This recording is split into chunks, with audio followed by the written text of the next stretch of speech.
राहुल गांधी ने सोलापुर महाराष्ट्र में जनसभा को संबोधित किया। राहुल गांधी ने जनसभा को संबोधित करते हुए कहा, नरेंद्र मोदी हार के डर से कांप रहे हैं, इसलिए वो लगातार एक के बाद एक झूठ बोल रहे हैं। वो जानते हैं कि हिंदुस्तान की जनता समझ गई है, नरेंद्र मोदी अरबपतियों के नेता हैं, गरीबों के नहीं।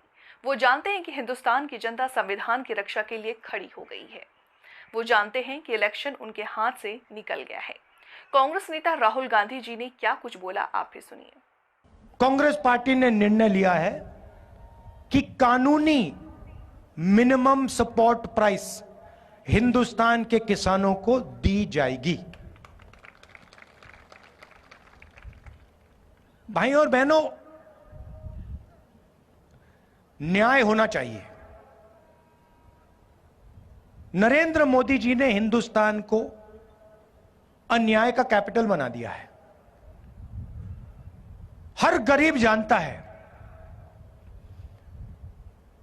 कि जितना अन्याय आज हिंदुस्तान में हो रहा है उतना शायद पहले कभी नहीं हुआ, अंग्रेजों के समय भी नहीं हुआ।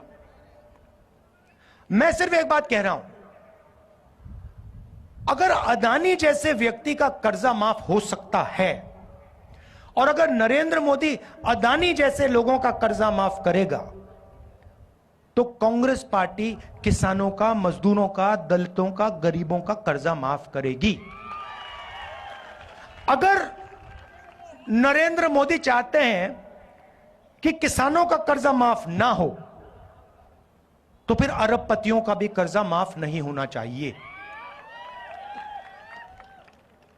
जो उनके लिए होता है वो किसान के लिए होना चाहिए, जो उनके बेटे के लिए होता है वो गरीबों के बेटों के लिए होना चाहिए। मैं सिर्फ ये कह रहा हूं। और नरेंद्र मोदी जी का काम आपके ध्यान को इधर उधर करने का है। घबराए हुए हैं, डर गए हैं, क्योंकि जानते हैं कि इलेक्शन हाथ से जा रहा है और इलेक्टोरल बॉन्ड्स में इतनी चोरी हुई है कि इलेक्शन के बाद उनकी मुश्किल हो जाएगी। तो घबराहट में है तो एक के बाद एक झूठ बोल रहे हैं।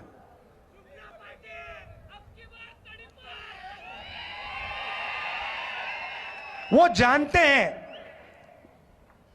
कि हिंदुस्तान की जनता बात समझ गई है। वो जानते हैं कि हिंदुस्तान की जनता इस चुनाव में संविधान की रक्षा करने के लिए खड़ी हो गई है और वो जानते हैं कि हिंदुस्तान की जनता समझ गई है कि नरेंद्र मोदी जी अरबपतियों के नेता हैं, गरीबों के नहीं। अब आखिरी बात आपको कहना चाहता हूं।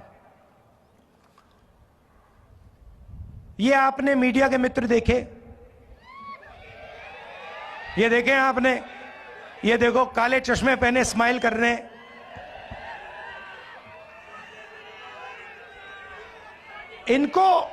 इनको आपने कभी भी किसानों की बात करते हुए सुना है, देखा है?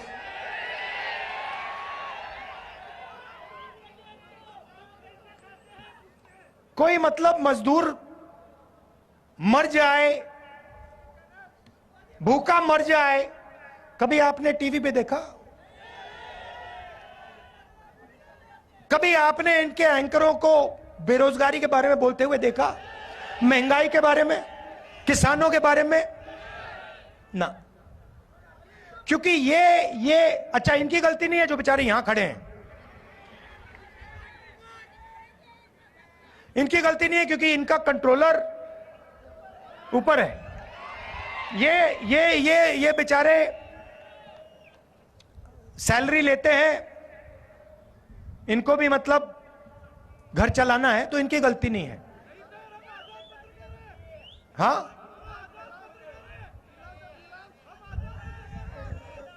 एक दो आजाद हो सकते हैं मगर बाकी गुलाम हैं।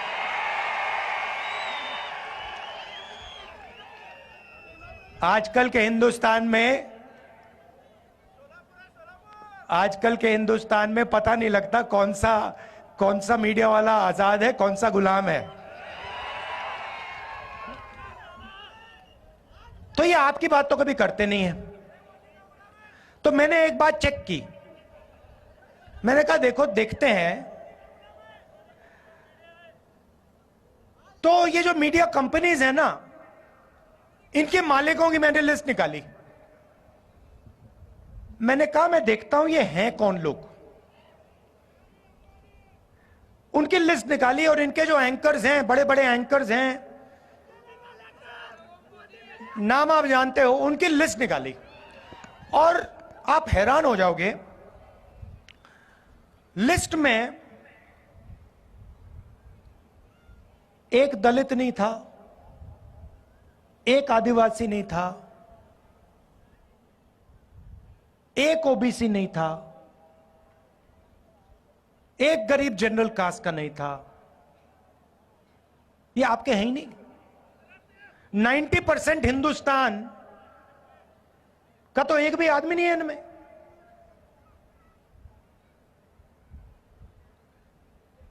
पिछड़े वर्ग के कितने लोग हैं हिंदुस्तान में?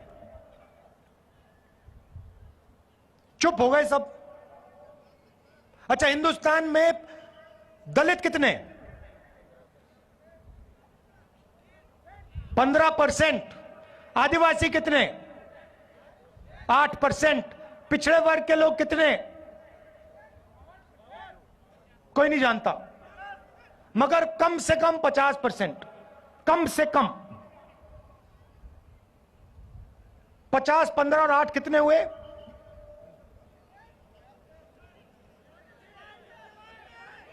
73। उसमें 15% माइनॉरिटी जोड़ दीजिए और 5% गरीब जनरल कास्ट जोड़ दीजिए। कितने हुए? 90 प्लस हो गए। 90% आबादी में से एक आदमी नहीं मिलेगा आपको मीडिया में।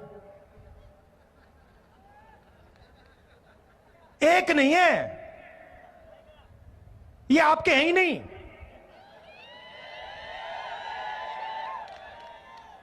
ये अदानी के हैं, ये मोदी के हैं, ये अंबानी के हैं। ये आपकी बात थोड़ी करेंगे। अच्छा ठीक है, मीडिया छोड़ो। हिंदुस्तान की सबसे बड़ी 200 कंपनी की लिस्ट निकाली मैंने। उसमें बता दो, उस लिस्ट में, उनके मालिकों की लिस्ट में मुझे बता दो